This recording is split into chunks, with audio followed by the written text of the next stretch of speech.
Rice అంటే చాలామందికి ఇష్టం కదా, ఆ రైస్ అవాయిడ్ చేయకుండా వెయిట్ లాస్ అవ్వడానికి ఒక మంచి రెసిపీని చెప్తారా? డెఫినెట్లీ రైస్ని ప్రతిరోజు ఇంక్లూడ్ చేసుకుంటూ హెల్తీగా వెయిట్ లాస్ అవ్వడమే కాకుండా షుగర్స్ని నార్మలైజ్గా రిలీజ్ చేసుకుంటూ ఎలా మెయింటైన్ చేసుకోవాలో ఈ హెల్తీ రెసిపీ చూపిస్తాను. ఫస్ట్ మనకు ఈ రెసిపీకి కావాల్సినవి రైస్ అండ్ కీన్వా. కీన్వా వచ్చేసి వెస్ట్రన్ కంట్రీస్లో బాగా యూస్ చేస్తారు. కీన్వాలో మంచి ప్రోటీన్ అంటే కంప్లీట్ ప్రోటీన్ ఉంటుంది, ఎసెన్షియల్ అమినో యాసిడ్స్ ఉంటుంది, ఫైబర్ ఎక్కువగా ఉంటుంది అండ్ దాంతోపాటు ఐరన్ అండ్ మెగ్నీషియం కూడా ఉంటుందన్నమాట. సో ఇది మనం రైస్తో యాడ్ చేసి కుక్ చేస్తాము.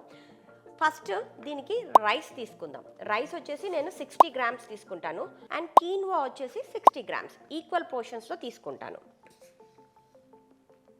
సో కొద్దిగా కీన్వా, సో ఇలా 60 grams rice and 60 grams of కీనువా అంటే 1:1 రేషియోలో తీసుకున్నాను. ఈ కీనువాని మటుకు మీరు ఒక ఓవర్ నైట్ సోక్ చేయాలి.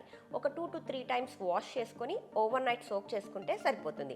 రైస్ మటుకు మార్నింగ్ ఒక 1 అవర్ సోక్ చేసుకున్నారు అంటే సరిపోతుంది. రైస్ మనం ఎందుకు తీసుకుంటాము? ఇది కార్బోహైడ్రేట్ అండ్ మన బాడీకి ఫుల్ ఎనర్జీని ఇస్తుంది. దాంతోపాటు కీన్వాని యాడ్ చేసుకున్నప్పుడు ఈ కీన్వాతో ఎన్నో హెల్త్ బెనిఫిట్స్ ఉన్నాయి. దీంట్లో ఫైబర్ ఎక్కువగా ఉంటుందని చెప్పాను కదా, ఇది మన గట్ గుడ్ బ్యాక్టీరియాని ఇంక్రీజ్ చేసేసి మనకు ఎటువంటి గ్యాస్ ప్రాబ్లం రాకుండా ఉండడానికి హెల్ప్ అవుతుంది. అండ్ దాంతోపాటు ఇది కంప్లీట్ ప్రోటీన్ అని చెప్పాను and it is a very good source of energy. So ఈ కంప్లీట్ ప్రోటీన్ మన మజిల్ని బిల్డప్ చేయడానికి హెల్ప్ అవుతుంది.